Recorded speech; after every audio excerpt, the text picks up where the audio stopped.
오늘 제목을 한번 같이 읽겠습니다. 시작. 무엇을 위해 일하고 계십니까? 좀 전에 기도드렸던 우리 전 장로님은 초등학교 교사십니다. 우리 전 장로님이 저를 찾아와서 목사님, 이제 저는 이 세속적인 이 교사의 일을 버리고 저희 아버지 어머니가 저를 위해 기도하셨던 대로 신학을 하러 가겠습니다. 고개 끄덕거리지 마세요, 제가 라고 말하면 우리 박민영 권사님 놀랍니다. 여러분 뭐라고 대답해 주시겠습니까? 제가 뭐라고 생각하고 말을 해야 할까요? 한국 이 강단에서 가장 듣기 힘든 메시지가 있다면 아마 그것은 직장 생활을 어떻게 해야 할까 하는 메시지가 아닐까 생각이 듭니다. 그런데 도리어 생각해 보면 사실 우리 성도님들이 최소 5일 이상을 일하시는 곳이 직장인데 그런 메시지보다 더 필요한 메시지가 어디 있을까 하는 생각을 또 하게 됩니다. 마침 이 종과 상전의 비유, 오늘날로 말하면 일터에 대한 성령 충만의 열매에 대한 본문을 만나서 제가 여러 자료들과 책과 설교들을 참고하는 중에 참 한국 기독교의 이 외로운 이 일터 영성, 이 일터 사역에 대해서 외롭게 선지자처럼 외치고 계신 분들을 꽤 많이 접하게 되고 꽤 많은 자료를 얻을 수가 있었습니다. 그래서 이 본문이 지나고 나면 또 언제 그런 설교를 할 수 있을지 알 수 없어서 제가 최대한 저도 묵상하고 그 자료들을 모아서 우리 성도님들이 일터에서 과연 어떻게 삶의 예배 드려야 하는가에 대해서 앞으로 몇 주간 말씀을 나누고자 합니다. 성요한교회, 영국의 성요한교회의 건물을 짓고 있는 인부들에게 한 기자가 이렇게 묻습니다. 지금 당신은 무엇을 하고 있습니까? 그러자 어떤 한 사람이 대답을 합니다. 보다시피 먹고 살려고 일하죠. 돈 벌려고 하는 거죠.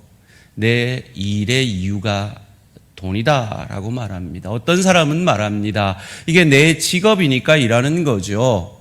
내 삶의, 내 일의 의미는, 일의 목적은 의미를 찾는 것이다. 그런데 한 사람이 말합니다. 나는 지금 하나님의 교회를 짓고 있습니다.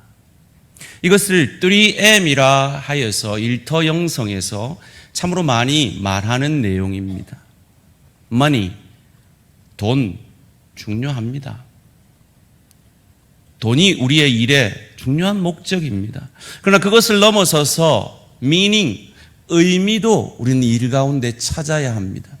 그러나 우리 그리스도인들은 그것을 넘어서서 하나님이 내게 맡기신 사명이 바로 내 직업이다라고 생각하고 그 사명을 이루는 그 일을 내가 하고 있다라고 고백할 수 있어야 한다라는 것입니다. 그가 짓고 있는 것이 하나님의 교회였기 때문이 아니라 그것이 가정집일지라도 그게 공장 건물일지라도 그게 어떤 빌딩일지라도 그 일을 사명감으로 감당해 낼 때 하나님은 영광을 받으신다 하는 겁니다. 무슨 말입니까? 내가 어떤 일을 하는가 보다 내가 그 일을 어떤 마음으로 왜 하고 있는가가 중요하다라는 것입니다. 우린 예배소서 강해를 2년 가까이 생각하고 있습니다. 예배소서 1장에서 3장은 복음의 본질에 대해서, 교리에 대해서 우리는 설명을 들었습니다. 그리고 우리가 지금 묵상하고 있는 4장에서 6장까지는 그 복음이 어떻게 우리의 삶이 되어지는가를 생각해 보고 있으며, 그 4장에서 6장까지를 한마디로 요약하면 옛사람을 벗어버리고 이기적인 내 배가 신인 이전의 삶을 벗어버리고 새 사람을 입어라. 예수 닮은, 그래서 나로 인하여 내 가정이, 내 일터가, 주의 교회가 복된 인생을 살라라고 우리의 삶을 적용해내라고 가르치고 있습니다. 그것을 에베소 5장 15절에서는 어리석은 자에게서 돌이켜 지혜로운 자가 되라고 말했죠. 어리석은 자가 어떤 사람이라고 그랬습니까? 감정적으로 사는 사람, 욕망에 따라 사는 사람, 내 뜻대로 사는 사람, 내 열심으로 사는 자가 어리석은 자라고 그랬습니다. 그럼 지혜로운 자는요? 하나님의 뜻을 따라 세월을 아끼며 하나님의 뜻인 거룩을 그 세월 속에서 이루어가기 위해 날마다 성령 충만함을 사모하는 사람이라고 그랬습니다. 그래서 그 성령 충만하게 되면 우리는 겸손히 삶에 예배드리게 되어지고 범사에 감사하게 되고 피차 복종함으로 가정에서, 일터에서, 주의교회에서 복의 통로, 은혜의 통로가 되어진다라고 우리는 생각해 보고 있습니다. 그 삶이 어디에서 적용되어져야 하는가? 부부 사이에서 적용되어져야 함을 우린 2주 전에 생각해 보았고요. 부모 자녀 사이에서 그 성령 충만함에 옛사람을 벗고 새사람을 덧입어 피차 복종함으로 서로에게 유익이 되어지는 복의 통로, 은혜의 통로가 되어짐을 생각해 보았습니다. 오늘부터는 종과 상전의 관계, 우리식으로 얘기하면 직장 생활에 대해서 생각해 보기를 원합니다. 오늘 본문 5절 말씀 함께 읽습니다. 시작. 종들아, 두려워하고 떨며 성실한 마음으로 육체의 상전에게 순종하기를 그리스도께 하듯 하라. 아멘. 여기서 종들아 하는 둘로스라는 말입니다. 노예를 얘기합니다. 여러분, 그 시대의 노예는 주인이 생사 여탈권을 쥐고 있는 겁니다. 죽일 수도 있고 살릴 수도 있죠. 그러니까 당연히 두려워하며 떨며 주인을 섬기고 있었을 것입니다. 그런데 뭐하러 바울은 그들에게 다시 그 당연한 말을 하고 있는 것일까요? 그들에게 두려워하라는 것은 그들의 생사를 쥐고 흔드는 주인이 아니라는 말입니다. 이 두려워하며 떨며라는 이 표현은 바울이 아주 자주 쓰는 표현인데요. 고린도전서 2장 3절에도 이 표현이 이렇게 등장합니다. 내가 너희 가운데 거할 때에 약하고 두려워하고 심히 떨었노라. 자기가 전한 그 복음이 인간의 지혜, 인간의 말의 지혜가 아니라 하나님의 일하심이기를 두렵고 떨면서 바랬다는 거죠. 두렵고 떠는 대상이 누구냐가 분명히 드러납니다. 하나님이란 겁니다. 빌립보서 2장 12절도 그것을 말해줍니다. 그러므로 나의 사랑하는 자들아, 너희가 나 있을 때뿐 아니라 더욱 지금 나 없을 때에도 항상 복종하여 두렵고 떨림으로 너희 구원을 이루라. 하나님을 바라보고 너희 안에 시작한 그 구원을 두렵고 떨림으로 이루라는 겁니다. 오늘 이 종들에게 두려워하고 떨으라 하는 이 대상은 그들의 생사여탈권을 쥐고 있는 주인들이 아니라 그들의 영혼까지도 쥐고 있는 하나님을 바람으로 두렵고 떨림으로 그 주인에게 순종하라 하는 것입니다. 어느 정도까지 하라고 합니까? 6절 말씀입니다. 눈가림만 하여 사람을 기쁘게 하는 자처럼 하지 말고 그리스도의 종들처럼 마음으로 하나님의 뜻을 행하고, 눈가림만 하지 말라는 겁니다. 사람 기쁘게 주인 볼 때만 잘하지 말라는 거예요. 제가 이민사회에서 제일 많이 들었던 얘기가요, 사업을 하시는 분들이 주인이 가게 있을 때하고 없을 때 매상 차이가 확 난다는 거예요. 왜요? 눈가림만 하기 때문이죠. 그게 어디 세상에만 있을까요? 제가 목사 안수를 받고 얼마 있지 않아서 이웃에 있는 어느 교회가 큰 분쟁이 일어났습니다. 그래서 저보고 그 분쟁을 해결하는 그 모임에 사회를 봐달라 그래가지고 못 모르고 갔다가 제가 한 6시간을 서서 양측이 싸우는 장면을 목도한 적이 있습니다. 이미 약 20년 가까운 세월 전의 얘기인데 다른 건 기억이 안 나는데 딱 하나 너무 어이가 없는 말이 기억이 납니다. 이쪽 목사 반대쪽에서 이렇게 말을 하는 거예요. 목사님이 얼마나 그런지 아세요? 새벽 기도 때 제가 저 구석에서 기도하고 있었어요. 근데 목사님이 강단에서 기도하다가 강단에 고개를 빼쭉 내밀면서 저 뒤에 앉아있는 사모님한테 그러는 거예요. 다 갔나? 그걸 들었다는 거예요. 사람 눈치를 보니까 교회가 그렇게 사단이 난 거죠. 성실한 마음으로라는 이 표현을 원문에 찾아보니까요, 이기적인 마음을 버리고 상대방을 위한 진지함이라고 되어 있습니다. 여러분, 노예가 이기적인 마음으로 주인 볼 때만 잘하고 그 외에는 자기 이익을 챙길 때 하나님은 기뻐하지 않는다는 거예요. 이 표현이 뭘 얘기하고 있습니까? 옛사람을 벗고 새사람을 입으라, 이 가르침인 거죠. 제가 이 일터 영성에 대해서 많은 자료를 찾고 이 에베소서에 관하여 여러 책들을 읽는 중에 아주 충격적인 구절을 읽게 되었습니다. 제가 지난번에도 소개했던 20세기 최고의 설교자라고 하는 마틴 로이드 존스 목사님이 쓰신 그 에베소서 강에 이런 표현이 있었습니다.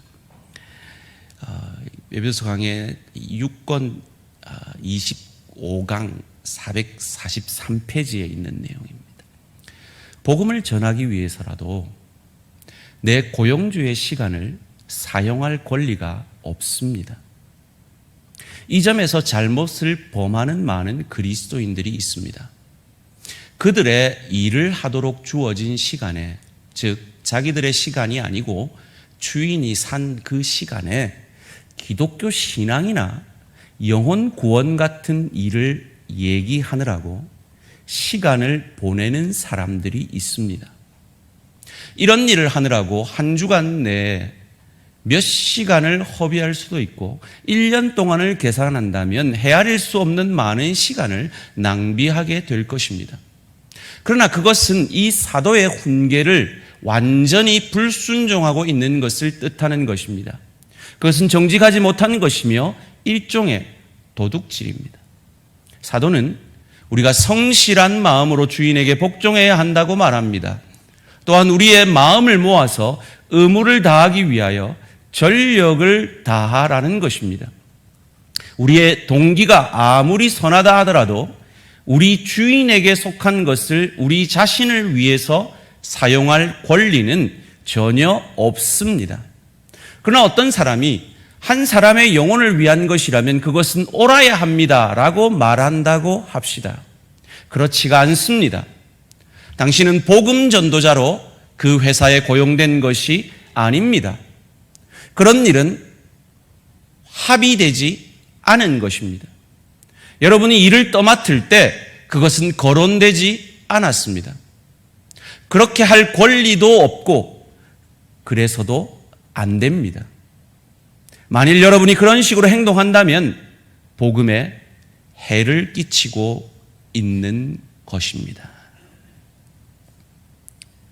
고용주가 우리에게 월급을 주고 근무 시간을 정한 것은 그 시간을 우리에게서 샀다라는 의미입니다. 그러기에 그 시간은 내 것이 아니라 고용주의 것이어야 합니다. 그리고 그 시간을 통해서 비록 복음을 전하는 일일지라도 그것은 합당하지 않다라는 것입니다. 물론 이어지는 말씀 가운데 과외에, 근무 시간 외에 그 회사원들을 만나서 복음 전하고 그들에게 선한 영향력을 끼쳐야 한다라고 로이드 존스는 말합니다. 그러나 우리에게 정해진 근무 시간에는 우리가 드려야 할 예배는, 신앙의 고백은 열심히 일을 하고 탁월하게 일을 해서 내가 일하는 그 일터를 유익게 하는 그것이 믿음이고 그것이 신앙이고 그것이 삶의 예배라 하는 것입니다. 그래서 제가 지난번에 근무 시간에 큐티 하지 말라고 한 이유가 여기에 있습니다. 오히려 그 시간에 내가 어떻게 하면 내 업무를 더 탁월하게 잘할지를 연구하고 연습하고 훈련하시는 것이, 그것이 참 삶의 예배라 하는 것입니다. 그것을 지혜자도 전도서에서 이렇게 말합니다. 전도서 9장 10절 말씀입니다. 내 손이 이를 얻는 대로 힘을 다하여 할지어다. 내가 장차 들어갈 수월에는 일도 없고 계획도 없고 지식도 없고 지혜도 없음이니라. 내 손이 이를 얻는 대로 힘을 다하여 하는 그것이 믿음이고 그것이 삶의 예배고 그것이 성령 충만함을 내 일터에서 보여내는 방법이라는 것입니다. 그래서 오늘 본문 7절에서도 이렇게 말합니다. 기쁜 마음으로 섬기기를 주께 하듯 하고 사람들에게 하듯 하지 말라. 여기서 기쁜 마음으로라는 뜻은 온 마음으로라는 뜻이고요. 그리고 선한 의지로라는 말입니다. 이 일을 통해서 이것을 내가 돈 벌기 위해서 마지못해 하는 일이 아니라 그저 삶의 의미를 찾는 그 정도가 아니라 이 일 자체가 하나님이 나에게 맡기신 사명이다 생각하고 그 일을, 의지를 가지고 온 마음을 다해서 하는 그것이 우리가 일터에서 보여내어야 하는 삶의 예배요 성령 충만의 열매라 하는 것입니다.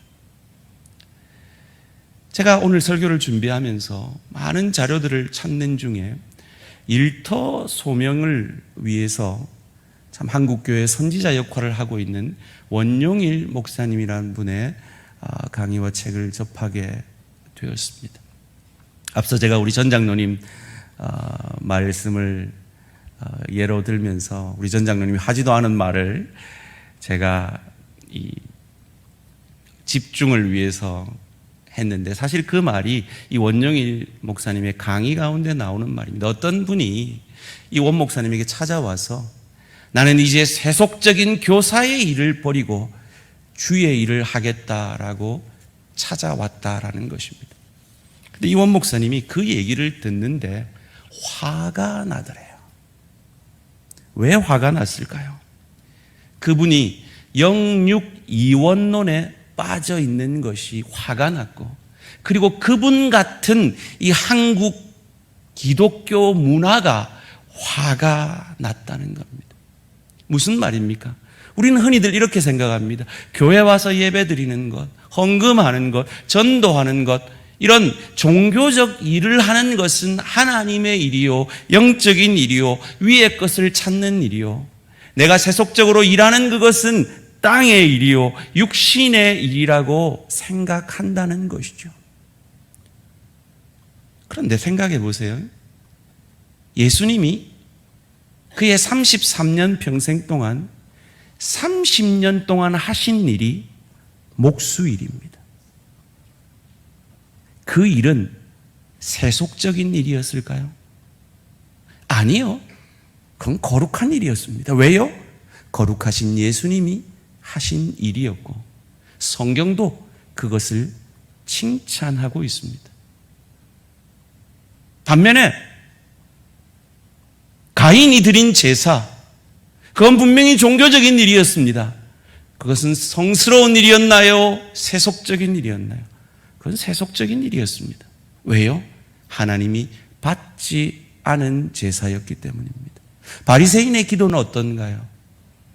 그들은 분명히 종교적으로 시장에 서서 시간을 맞추어서 두 손을 들고 거룩하게 기도했습니다. 그러나 그런 바리새인들을 향하여 예수님은 독사의 새끼들아 라고 정죄했습니다. 그들이 아무리 종교적인 일을 할지라도 그것은 세속의 일이었기 때문입니다. 그러면서 원영일 목사님이 표를 하나 보여주십니다. 바로 이 표인데요. 여러분 설교 요약에도 들어가 있습니다. 이 위로 세로 가로 세로의 위의 일은 하나님의 일, 영적인 일, 위의 것이라고 생각해 봅시다. 아래쪽은 세상의 일, 육적인 일, 땅의 것이라고 생각해 봅시다. 그리고 오른쪽으로는 종교적 영역이 있고 왼쪽으로는 일상의 영역이 있습니다. 앞서 말씀드린 그 교사는 시에 자기의 일을, 교사의 일을 세속적인 일이라고 했기 때문에 그는 세상의 일을 하고 있는 것이죠. 그러면서 그는 A로 가기를 원했던 겁니다. 종교적 일을 통해서 하나님의 영광을 돌리겠다고 하는 고백을 한 것이죠. 그런데 사실은 그가 아무리 신학교에 가서 목사가 되고 교회를 섬긴다 할지라도 시에 있을 때, 교사로 있을 때 섬길 때의 그 마음으로 섬긴다면 그는 A로 결코 갈 수가 없습니다. 그는 D로밖에 갈 수가 없죠.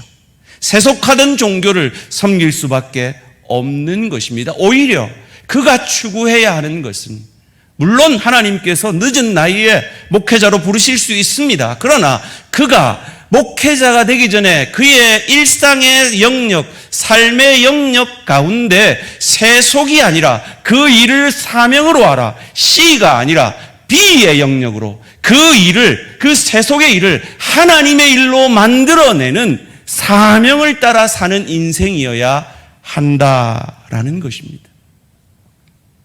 그래서 루터는, 그리고 루터의 후예들은 종교개혁 이후에 오후 시간이 되면 폐문의식이라는, 주일 오후가 되면 폐문의식이라는 예식을 행했다라고 합니다. 다음 그림인데요. 이 주일 오후에 문을 잠궈버리는 거예요. 이제 공예배는 끝났다는 거예요.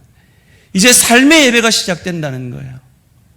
그리고 그 일주일간의 삶 가운데 교회는 문이 닫혔지만 이제 작은 교회인 성전인 우리 한 사람 한 사람들이 세상에 흩어진 교회로 가서 대양교회의 대표, 하나님의 대사로 소금과 빛 되어 그곳에서 삶의 예배 드려야 한다는 것입니다. 우리가 알듯이 교회인 우리에게 5가지 목적을 하나님은 허락하셨습니다. 예배, 모여서 드리죠. 교제, 구역 모임으로, 기관 모임으로 함께 교제합니다. 훈련, 함께 모여서 훈련합니다. 사역, 주의 교회 구석구석에 오늘도 많은 사역을 하셨습니다. 그러나 그 사역은 여기에서만 끝나는 것이 아니라 우리의 일터로 나아가야 한다는 겁니다. 그 사역을 통해서 훈련받은 은혜 가지고, 교제를 통해서 얻은 위로 가지고, 예배를 통해서 받은 은혜 가지고 나아가 삶으로 살아내므로 우리는 전도하고 선교하며 그 일을 통하여서 그 일이 사명이 되어서 그 사명을 통해 성령 충만함으로, 피차 복종함으로 복의 통로, 은혜의 통로가 되어짐으로 우리는 전도하고 선교하게 된다는 것입니다. 그래서 마틴 루터는 우리에게 이렇게 말하고 있습니다. 하녀가 요리와 청소를 하고 집안일을 할 때 하나님의 명령으로 그 일을 한다면, 다른 말로 하면 하나님을 위해 그 일을 한다면, 그런 하자는 일도 수도사들과 수녀들이 행하는 성령과 금욕의 일을 압도하는 섬김과 봉사의 일로 칭찬받는다는 받아야 한다. 이 말씀을 믿으시기를 주님의 이름으로 축원합니다. 여러분의 직업은 그냥 돈 벌기 위한 것이 아닙니다. 그저 삶의 의미만 찾는 것이 아닙니다. 하나님이 여러분 한 사람 한 사람에게 맡기신 사명임을 믿으시기를 주님의 이름으로 축원합니다. 여러분이 요리를 하십니까? 탁월하게 요리를 해내셔서 맛있게, 그래서 그 요리를 먹는 사람을 행복하게 만들어내십시오. 여러분이 가르치시는 자이십니까? 그 가르침을 통해서 여러분의 학생들이 유익을 얻도록 하십시오. 여러분이 의사십니까? 간호사십니까? 여러분의 그 섬김을 통하여 예수를 만나게 하십시오. 제가 월요일 1시가 되면 어떤 우리 집사님이 제가 건강이 안 좋다는 얘기를 듣고 본인이 다니시는 그 물리치료소에 10번 치료를 받을 수 있도록 이렇게 티켓을 끊어 주셨어요. 그래서 제가 주일 월요일 1시면 늘 거기 가서 1시간 동안 치료를 받고 그 이후에 제 어지럼증이 사라지고 제 자세가 좀 많이 교정되어 가고 있습니다. 저를 치료하시는 그 집사님은 어떤 마음으로 치료를 하시는지 모르겠습니다만은 저는 그곳에 가면 예수님을 만나고 옵니다. 사랑하는 성도님들, 그분이 대단히 신앙이 좋은 분 같지는 않아요. 가끔 주의를 빠뜨리거든요. 그런데 그분의 탁월함이 그런 삶의 예배를 만들어내는 겁니다. 탁월해지십시오. 여러분의 일에 탁월해지십시오. 저는 저희 교육자들과 함께 탁월해지기 위해서 늘 토론하고 의논하고 몸부림칩니다.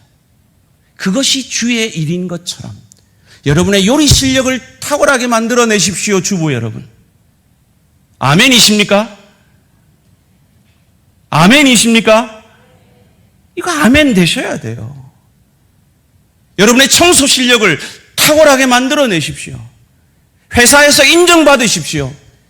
내가 어떤 일을 저 사람에게 맡겨도 저 사람은 잘해낼 수 있다. 믿음을 주십시오. 실수하지 않으려 노력하십시오.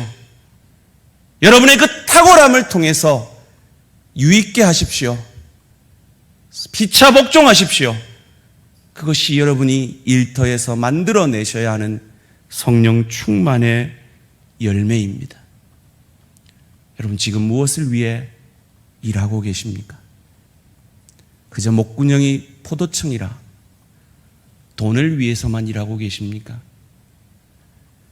삶의 의미만을 위해 일하고 계십니까? 그것을 뛰어넘어 여러분이 어떤 일을 하시든지 간에 그 일이 하나님이 맡기신 미션, 사명임을 믿으시고 그 일을 통해 복의 통로, 은혜의 통로가 되시는 저와 우리 모든 성도님들 되시기를 주님의 이름으로 축원합니다.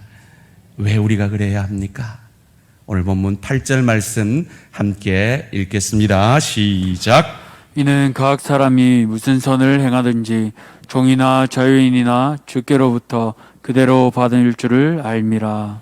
하나님이 여러분에게 여러분이 주의 교회를 위해 충성한 것과 동일하게 여러분의 일터에서 주님의 대사로 탁월하게 일하셔서 그 직장을 유익게 하신 그 일에 상 주심을 믿으시기를 주님의 이름으로 축원합니다. 저를 한번 따라해 봅시다. 일터 소명을 실천하기 위해 예수님과 함께 출근하겠습니다. 이 한 주간 이 고백을 생각해내셔서 여러분의 일터 가운데 성령 충만의 열매를 맺어내시고 경험하셔서 그 일로 인하여 도대체 네 안에 있는 자가 누구냐? 도대체 네 안에 있는 자가 누구길래 너는 이렇게 해내느냐? 질문을 받아내시는 여러분의 동료들에게 예수의 모습을 그 탁월함으로 보여내시는 저와 우리 모든 성도님들 되시기를 주님의 이름으로 축원합니다.